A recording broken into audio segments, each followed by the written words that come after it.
Warahmatullahi wabarakatuh. Selamat pagi anak-anak. Salam sehat dan bahagia. Semoga selalu tercurahkan kepada kita semuanya. Sehingga kita dalam situasi ini kita tetap dalam keadaan sehat. Dan kita tetap dapat melanjutkan pembelajaran secara daring. Selamat bertemu kembali dengan saya Pak Musli. Untuk kali ini kita akan belajar tentang tema 1, selamatkan makhluk hidup, subtema 2, hewan sahabatku, pembelajaran 1. Baik, sebelum Pak Guru menyampaikan materi pembelajaran, Pak Guru mau menyampaikan tujuan pembelajarannya. Melalui pengamatan tayangan video pembelajaran, siswa dapat 1. Menyebutkan cara perkembangbiakan hewan secara generatif. Yang kedua, memberikan contoh hewan yang berkembang biak secara generatif. Yang ketiga, menyebutkan ciri-ciri hewan yang berkembang biak secara generatif. Yang keempat, menjelaskan keadaan ekonomi negara-negara ASEAN. Yang kelima, membuat diagram Venn perbedaan dan persamaan dua negara dalam bidang ekonomi. Dan yang keenam, menentukan ide pokok dari suatu bacaan dengan benar. Baik anak-anakku, kita masuk materi hewan sahabatku. Nah, tentunya anak-anak di rumah sebagai manusia atau sebagai makhluk hidup yang diciptakan Tuhan juga mempunyai hewan peliharaan, dan tentunya anak-anak juga mempunyai hewan kesayangan. Dan tentunya anak-anak juga tahu atau ingin tahu bagaimana hewan itu berkembang biak. Mari kita pelajari. Negara di Asia Tenggara ini mempunyai banyak jenis hewan. Beberapa di antaranya ini ada yang dijadikan sebagai sumber makanan, kemudian ada juga yang sebagai simbol negara atau dijadikan hewan peliharaan. Perhatikan teks berikut. Ini gajah putih. Gajah putih dianggap suci oleh beberapa negara di Asia Tenggara, di antaranya di Myanmar, Kamboja, Thailand. Menjaga gajah putih adalah usaha yang sangat tepat karena ini merupakan bagaimana cara kita untuk melestarikan hewan. Berikutnya, Indonesia juga dikaruniai wilayah lautan yang luas.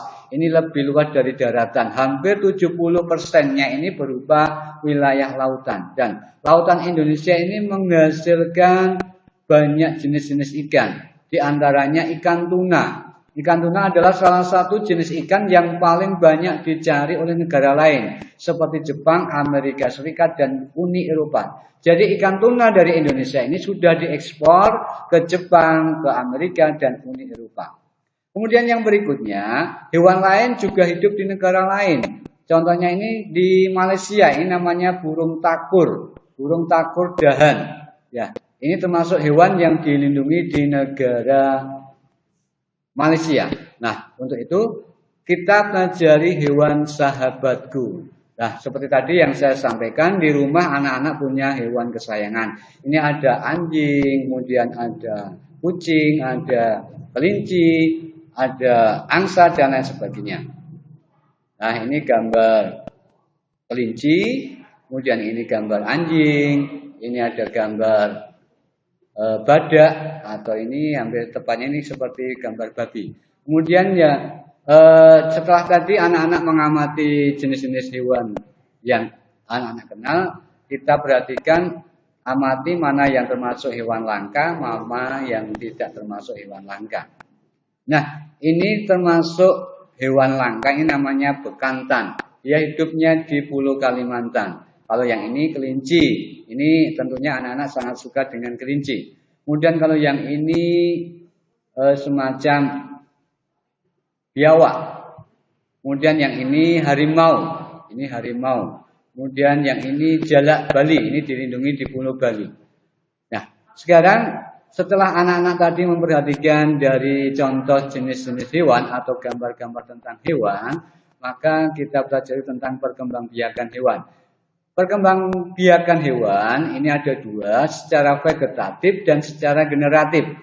Secara vegetatif atau secara tak kawin, ini contohnya dengan cara membelah diri, kemudian dengan tunas dan fragmentasi.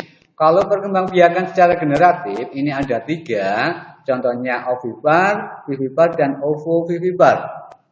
Kemudian yang berikutnya, ini contoh yang vegetatif dengan membelah diri, ini terjadi pada amoeba dan paramecium. Bisa dilihat di gambar, ini pada gambar awal ini melakukan pembelahan diri. Dari hasil pembelahan diri ini membentuk individu baru. Nah ini contoh lagi, ini sama, ini paramecium, ini contohnya juga membelah diri.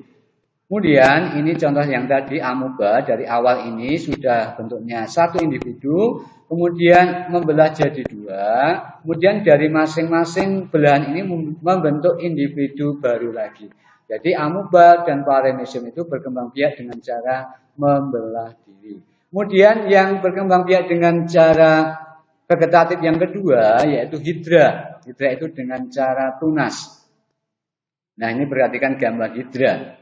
Kemudian dari hidra ini ada tunas nanti masing-masing tunas ini nanti juga akan berkembang menjadi individu baru. Nah seperti ini gambar hidranya yang awal ini, kemudian ini jadi ada percabangan ini membentuk tunas baru. Nah akhirnya nanti membentuk individu baru lagi. Nah ini ada gambar lagi satu individu menjadi dua individu untuk gambar hidranya. Nah, yang berikutnya untuk vegetatif pada hewan ini terjadi pada cacing planaria. Ini dengan fragmentasi atau pemotongan bagian tubuhnya. Jadi masing-masing dari individu atau cacing planaria yang masih satu individu, kemudian terjadi pemotongan bagian tubuhnya. Masing-masing bagian potongan tubuhnya ini akan membentuk individu baru. Jadi cacing planaria berkembang biak dengan cara fragmentasi atau pemotongan tubuhnya. Ini gambarnya lagi masih sama seperti yang tadi. Kemudian yang berikutnya perkembang biakan secara generatif. Diawali dengan cara yang pertama yaitu dengan ovipar atau bertelur. Nah ini biasa terjadi pada bangsa unggas, yaitu pada jenis burung, kemudian pada amfibi, pada ikan. Nah, secara bertelur ini ada dua cara pembuahannya, yaitu pembuahan internal. Artinya bertemunya sel sperma dan sel telur itu terjadi di dalam tubuh. Yang kedua pembuahan eksternal, artinya pertemuan antara sel sperma dan sel telur itu terjadi di luar tubuh. Nah ini contoh dari gambar hewan yang berkembang biak dengan cara bertelur. Yang berikutnya, ciri-ciri hewan yang berkembang biak dengan cara bertelur. 1. Janin tumbuh di luar tubuh induknya. Kemudian janin memperoleh makanan dan dari cadangan makanan yang tersimpan dalam telur. Janin tumbuh relatif cepat. Kemudian bentuk tubuh anak umumnya sama dengan bentuk tubuh induknya. Kemudian tidak mempunyai daun telinga, tidak mempunyai kelenjar susu, dan tidak menyusui anaknya. Ini ciri-ciri dari hewan yang berkembang biak dengan bertelur. Contohnya ya seperti tadi, ada ayam, merpati, cicak, semut, kupu-kupu, belalang, dan lain sebagainya. Nah berikutnya ini pembuahan secara eksternal terjadi di luar tubuh. Ini biasanya terjadi pada ikan dan katak. Kemudian yang berikutnya pembuahan secara internal terjadi di dalam tubuh. Ini contohnya ya seperti tadi ada ayam, kemudian kura-kura, merpati, kemudian burung dan lain sebagainya. Berikutnya adalah tentang perkembangbiakan embrio ayam. Ini gambarnya seperti ini. Jadi anak-anak bisa memperhatikan gambarnya dari awal ayam itu mengerami sampai mau bertelur. Ini gambar perkembangannya seperti ini. Kemudian yang ini komodo yang baru menetas. Kemudian ini ada gambar ular yang sedang mengerami telurnya. Nah, setelah tadi anak-anak memperhatikan pembelajaran tentang bagaimana hewan berkembang biak, nah ini ada diagram Venn untuk mengelompokkan. Yang di samping ini ada gambar jenis-jenis hewan. Ini bisa dikelompokkan mana yang berkembang biak dengan cara beranak, kemudian mana yang berkembang biak secara bertelur, dan mana yang berkembang biak secara beranak dan bertelur. Nanti silahkan dikelompokkan. Kemudian yang berikutnya, perkembangbiakan secara vivipar atau melahirkan. Ini biasa terjadi pada hewan mamalia, didahului dengan pembuahan. Artinya ada pertemuan sperma dan sel telur. Kemudian hewan tersebut mengalami masa kehamilan. Nah ini contohnya, gambarnya ini ya pada singa, pada harimau, pada kambing, pada sapi, dan lain sebagainya. Nah, kemudian ciri-ciri hewan yang berkembang biak secara beranak atau vivipar. 1. Janin tumbuh di dalam rahim induk betina atau mengalami masa kehamilan. Yang kedua, janin memperoleh makanan dari induknya melalui perantara tali pusat atau plasenta. Kemudian pertumbuhan janinnya relatif lambat, berarti perlu waktu yang lama. Kemudian bentuk tubuh anak yang lahir sama dengan tubuh induknya. Kemudian mempunyai daun telinga. Kemudian mempunyai kelenjar susu. Dan terakhir, induk betina atau hewan ini menyusui anaknya. Berikutnya, nah ini gambar hewan yang tadi berkembang biak secara vivipar. Nah, yang terakhir adalah hewan yang berkembang biak secara ovovivipar, artinya bertelur dan beranak. Ini terjadi pada bangsa jenis ular, contohnya ya ular piton, ular boa, kemudian ikan hiu, kemudian ada bintang laut, itu berkembang biak secara ovovivipar, artinya bertelur dan beranak. Nah, ini artinya hewan tersebut bertelur tetapi disimpan dalam tubuh induknya. Ketika menetas baru dilahirkan, sehingga disebut bertelur dan beranak. Kemudian yang berikutnya, setelah tadi anak-anak mempelajari tentang bagaimana hewan itu berkembang biak, salah satunya dari hewan yang berkembang biak itu tentunya kan dibudidayakan oleh manusia. Nah, ini menjadi potensi ekonomi bagi suatu negara-negara di Asia Tenggara. Nah, contohnya seperti ini, kita pelajari segi ekonomi dari berbagai negara di Asia Tenggara. Ini Brunei Darussalam. Brunei Darussalam ekonominya ditopang dari penghasilan gas dan minyak bumi. Ini penghasilannya tertinggi di Asia Tenggara, sehingga Brunei disebut negara paling kaya di Asia Tenggara. Kemudian yang berikutnya, Filipina. Filipina ini hasil ekonomi utamanya ditopang dari pertanian. Kemudian di sana juga ada pertanian jenis nanas, padi, kelapa, dan gula. Kemudian di Filipina juga ada lembaga penelitian padi internasional atau IRI yang terdapat di kota Los Banos. Kemudian yang berikutnya Indonesia. Indonesia adalah negara kita, negara yang terbesar di Asia Tenggara. Nah, kita punya banyak sekali kekayaan alam yang menjadi sumber ekonomi negara Indonesia. Jadi ada dari pertanian, pertambangan, dan segi ekonomi lainnya. Maka dari itu kita harus bisa memanfaatkan kekayaan alam Indonesia ini untuk kemakmuran negara Indonesia sendiri.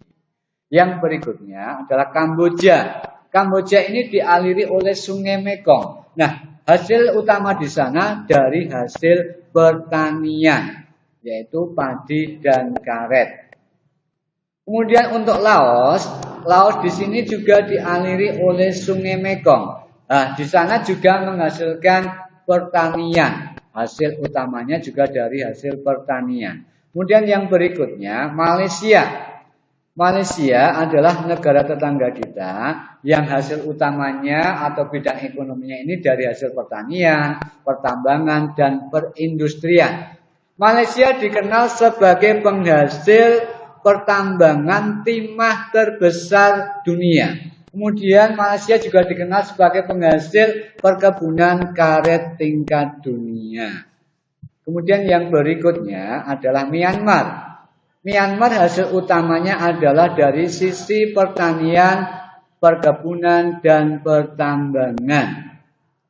Myanmar merupakan salah satu negara penghasil padi terbesar di Asia Tenggara. Yang berikutnya adalah Singapura.